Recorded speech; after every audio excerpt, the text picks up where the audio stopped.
बिस्मिल्लाहिर्रहमानिर्रहीम, अस्सलाम वालेकुम।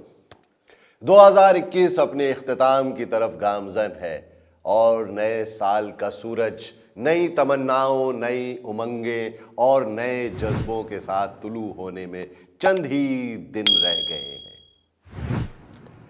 जाहिर है हम बात कर रहे हैं रियल एस्टेट मार्केट के बारे में कि इस साल 2021 में मार्केट कैसी रही और अगले बरस 2022 में मार्केट का क्या रुझान होगा।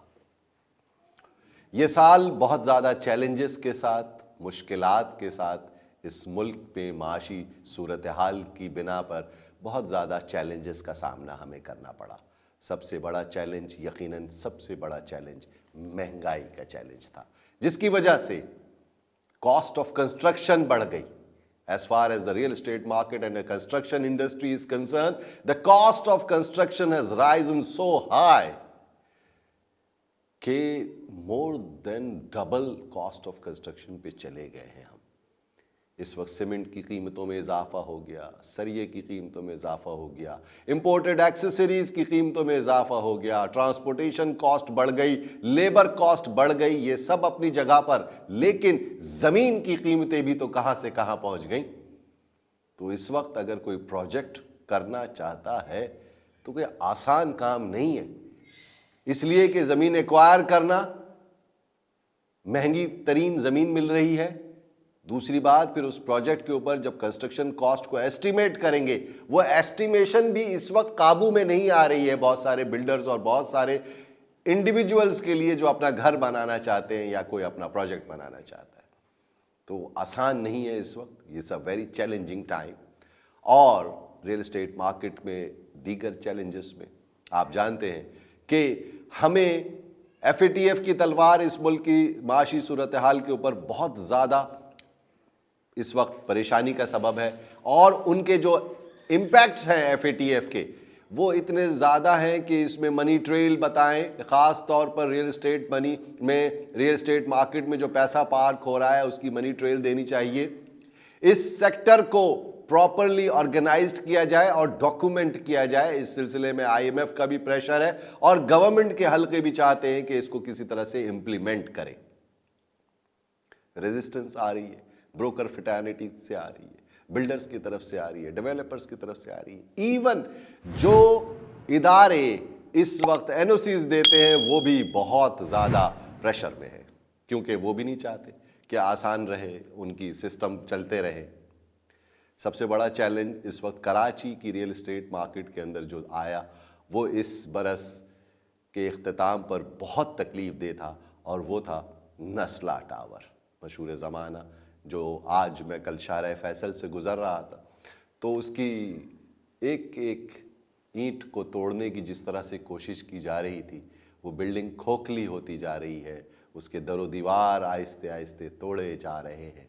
किस चाव से वो इमारत बनाई गई होगी, किस मेहनत से, किस मुश्किल से लोगों ने अपना रुपया रुपया जोड़कर उस इमारत के अंदर अपना फ्लैट बुक कराया होगा, सब आज बेघर हो गए। ये एक ऐसी दास्तान है जो कि तारीख़ में बहुत स्याह बाब समझा जा रहा है।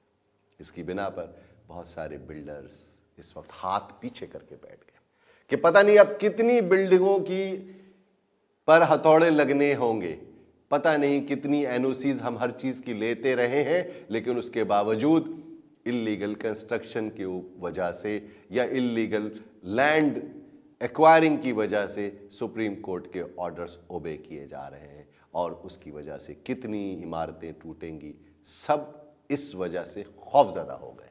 बिजनेस एनवायरनमेंट इस वक्त श्रिंक हो गया है, लोग पैसा लगाते हुए घबरा रहे हैं कि पता नहीं कल क्या हो जाए। तो इस अनप्रिडिक्टेबल सिचुएशन की वजह से मार्केट भी स्लो डाउन हो गई है, and this is the biggest challenge.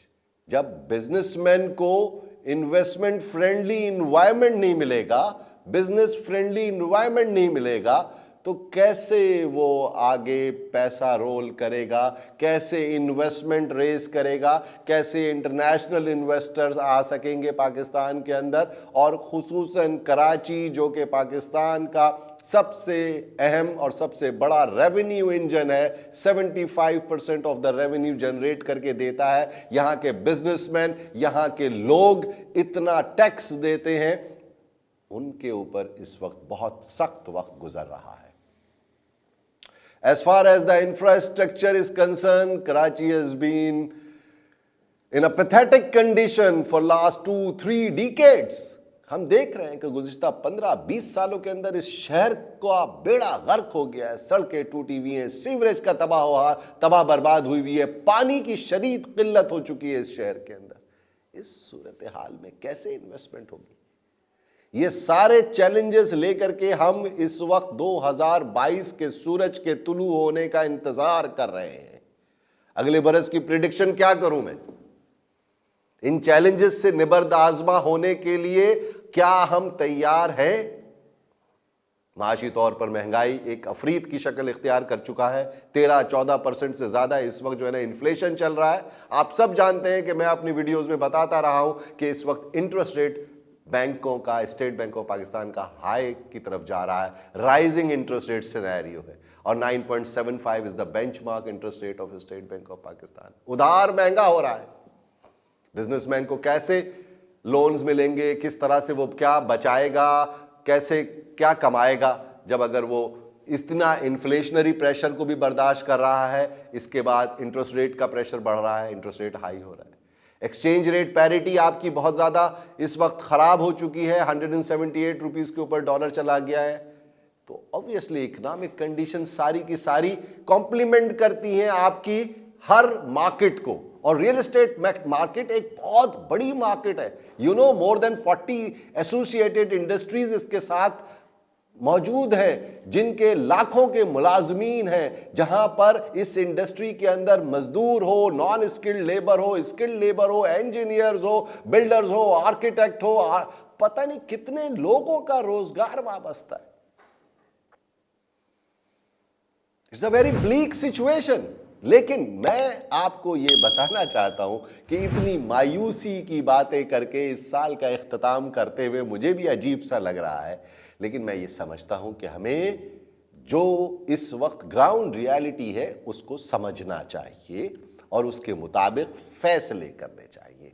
इन तमाम सूरत हाल के बावजूद ये फेजेस आते हैं। इकोनॉमी साइकिल जिस तरह से चलती है मईशत की, उसके अंदर इस तरह के bad phases, slow down phases आते हैं, और ये कभी भी देरपा नहीं होते, ये याद रखिएगा। We have witnessed in 2008, we have witnessed in 2012-11 जब टेररिज्म के वाकयात होते थे, तो लॉ एंड ऑर्डर की वजह से चीजें बहुत डिस्टर्ब थी पाकिस्तान के अंदर, खुसूसन कराची के अंदर। आज अगर इकोनॉमिक मेल्टडाउन हमें नजर आ रहा है और गवर्नमेंट पॉलिसीज की वजह से थोड़ी सी रिस्ट्रिक्शंस महसूस हो रही हैं, बिजनेस फ्रेंडली एनवायरनमेंट नहीं क्रिएट हो रहा, इन्वेस्टमेंट अपॉर्चुनिटीज नहीं बन पा रही, तो यकीनन ये वक्ती मरहला है, और ये दिन भी, ये शब भी गुजर जाएंगे, और अच्छे दिन यकीनन दोबारा आएंगे, क्योंकि हम ये देखते रहे। मैं अपनी तजर्बे से आपको ये बताना चाहता हूं कि स्टॉक मार्केट के अप्स एंड डाउन्स देखते हुए मैं 1994 से फॉलो कर रहा हूं, देख रहा हूं रियल एस्टेट मार्केट के अंदर अगले आइंदा आने वाले सालों में मुझे तो ऐसा लगता है कि और जमीन महंगी हो जाएगी। चाहे कॉस्ट ऑफ कंस्ट्रक्शन जब जब बढ़ती है, मैं देखता हूं घर ज्यादा बनने लगते हैं, ज्यादा एक्टिविटी हो रही होती है, लोग महंगा खरीद करके घर बना रहे हैं। इस वक्त 1,90,000 रुपए फी टन इस वक्त सरिये की लगभग कीमत हो चुकी है, 700 रुपए से ज्यादा इस वक्त सीमेंट की बोरी हो चुकी है, लेकिन घर बनने की रफ्तार में इजाफा हो रहा है, क्योंकि मार्केट में इस वक्त भी डिमांड फैक्टर जो है वो डोमिनेट कर रहा है। आप सब जानते हैं कि मकानात की, घरों की, रिहाइश गाहों की जरूरत तो एमिनेंट है। 1 करोड़ से ज्यादा घर चाहिए लोगों को, जिनका स्टैंडर्ड ऑफ लिविंग बढ़ रहा है उनको दूसरा घर चाहिए, उनको बड़ा घर चाहिए, जिनकी फैमिली ग्रो कर रही है उनको नया घर चाहिए, अलग घर चाहिए। तो there are many factors behind it and that creates the demand in the market. That's why market के अंदर कीमतों में भी तेजी का रुझान है। इन हालात में भी मार्केटें टूट नहीं रही हैं कि करोड़ रुपए की चीज 80 लाख रुपए में मिल रही हो किसी को तो मुझे बताए। कोई 20-25% गिरावट आ गई है कीमतों में प्रॉपर्टी की बहरिया टाउन के अंदर, डीएचए के अंदर, या स्कीम 33 के अंदर, या शहर के किसी हिस्से में, तो मुझे बताइए। अरे सुरजानी टाउन तक में इस वक्त कीमतों में तेजी का रुझान पाया जाता है। तमाम तर मायूसी की बातें, तमाम तर महंगाई की बातें, तमाम तर रोने पीटने के बावजूद कीमतें तो नहीं रुक रही और कीमतें रुकेंगी भी नहीं। रुक जाती है, थोड़ा बहुत स्टेबिलिटी प्राइसेस में आती है, but again you will see a new high. और ऑब्वियसली जिस तरह से डेवलपमेंट हो रही है, जिस तरह से शहर आगे बढ़ रहे हैं, क्योंकि आबादी का दबाव है, आबादी बढ़ रही है, लोगों का स्टैंडर्ड ऑफ लिविंग रेज हो रहा है, लोगों की इनकम रेज हो रही है, तो उसके साथ साथ लोग नए घर बनाने की तरफ तवज्जो देते हैं। यकीनन मईशत के स्लो डाउन होने की वजह से इसमें थोड़ी बहुत आपको खामोशी और थोड़ी बहुत स्लो डाउन नजर आ रहा है, लेकिन मार्केट को बढ़ने से मुझे नहीं लगता कि हम रोक सकेंगे। ये जो FATF की शराइत है, ये जो IMF का प्रेशर है, अगर चीज़ों को स्ट्रीमलाइन कर दिया जाएगा, अगर चीज़ों को डॉक्यूमेंट कर दिया जाएगा, तो ये तो और इंडस्ट्री को बेहतर हो जाएगी। इससे इंडस्ट्री के अंदर बैड ब्लड निकल जाएगा और सब पॉजिटिव माइंड के साथ एथिकल बेसिस के ऊपर और अच्छे अंदाज से बिजनेस करेंगे। Documentation is good for the economy, it's healthy for the economy. इससे एक्सचेकर को प्रॉपर टैक्स जाएगा। इससे अगर हम ये डर रहे हैं हमारे भाई कि FBR ने वैल्यू रिवाइज कर दी है और प्रॉपर्टी की कीमतें जो है वो FBR ने रिवाइज करके बढ़ा दी है, तो ऑब्वियसली भाई 1 करोड़ रुपए की चीज को जब तक 30 लाख रुपए लिखोगे तो टैक्स एक्सचेकर को कैसे जाएगा, खजाने कैसे चलेगा, हुकूमत मुल्क कैसे चलेगा? तो टैक्स तो देना होगा। 1 करोड़ रुपए की चीज अगर आज 1 करोड़ रुपए की लिख जाए तो उसके ऊपर टैक्स भी तो बढ़ जाएगा। तो टैक्स देने से घबराना नहीं चाहिए। पाकिस्तान के लोगों को, चाहे वो मिलियनर्स हैं, चाहे वो बिलियनर्स हैं, चाहे वो एक आम आदमी है, वो कोई भी टैक्स देने से घबराना नहीं चाहिए। बात यह है कि टैक्स अगर अवाम दे रही है तो गवर्नमेंट का काम भी ये है कि वो उसको प्रॉपर डिलीवर करे, उनको इंफ्रास्ट्रक्चर प्रोवाइड करे, उनको तालीम प्रोवाइड करे, उनको बेहतर जिंदगी की कम से कम कोई तो आसानी दे, उनको पानी, बिजली, सेहत तो दे। ये एक छोटे छोटे बेसिक डिमांड्स होती है आवाम की।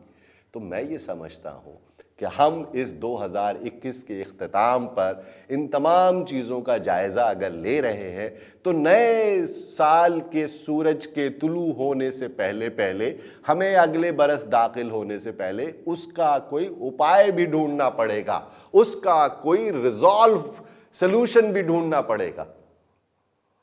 मैंने आपको बता दिया कि डिमांड है, मैं आपको बता रहा हूं कि जो लोग मेहनत कर रहे हैं, जो परेशान हैं, जो इस वक्त बेरोजगारी का खतरा बढ़ रहा है, कंपनीज के अंदर ले ऑफ सिचुएशन है, इकोनॉमी स्लो डाउन हुई है, ये सब बातें अपनी जगह पर है, मगर डिमांड भी अपनी जगह पर है। अब हम इस वक्त चूंकि प्रॉपर्टी मार्केट की, रियल एस्टेट मार्केट की इन पर्टिकुलर बात कर रहे हैं, तो जो डिमांड फैक्टर है वो प्राइसेस को घटने नहीं दे रहा है। हो सकता है in the coming days you will see a little decline in the prices that won't be more than 10-15%, लेकिन मार्केट को अगले आइंदा 3-4-5 साल के लिए जो लोग इन्वेस्टमेंट्स को प्लान कर रहे हैं उनको कोई फिक्र करने की जरूरत नहीं है, इसलिए कि मार्केट को अगले 3-4 साल में उनको जो रिटर्न रियल एस्टेट इंडस्ट्री से मिलता है वो यकीनन दूसरे जो इन्वेस्टमेंट एवेन्यूज है उससे कहीं ज्यादा है। So stay tune with the better opportunities. Prosperity के लिए हमें प्रोडक्टिव सोच भी पैदा करनी पड़ेगी, कलेक्टिव सोच पैदा करनी पड़ेगी, जिसके अंदर ना सिर्फ हुकूमतों को अपनी हुकूमत को प्रोलॉन्ग करने के जराए नहीं ढूंढने चाहिए, बल्कि अवाम को ग्रास रूट लेवल तक उसका समर पहुंचाने की कोशिश करनी चाहिए।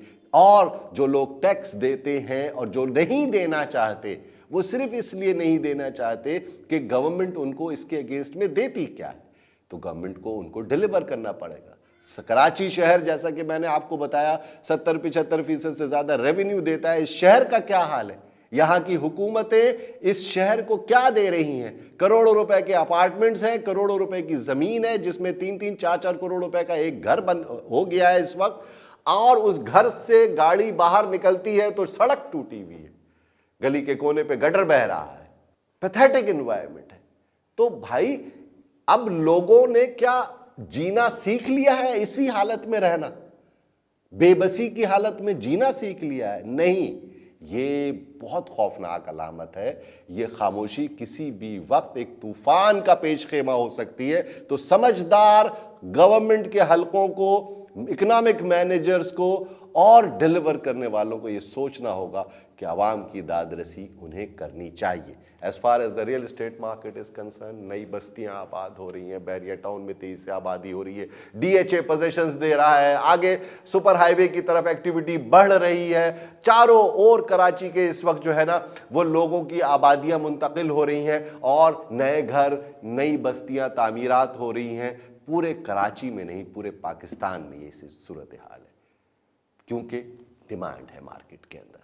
तो हम अगले बरस के लिए अच्छी तवक्कुआत रखते हैं, अच्छी ख्वाहिशें रखते हैं और दुआ गो है कि ये आने वाला साल इस मुल्क के लिए माशी तौर पर और इस मुल्क के लिए सलामती के लिए हम बहुत ज़्यादा दुआ गो करते हैं और चाहते हैं कि यहाँ पर एक आम आदमी को भी सुकून और पीसफुल इन्वायरमेंट मिले, कारोबार करने वालों को बिजनेस फ्रेंडली इन्वायरमेंट मिले और हुकूमत कुछ डिलीवर करने की भी कोशिश करे। आप सबका बहुत बहुत शुक्रिया। अस्सलाम वालेकुम।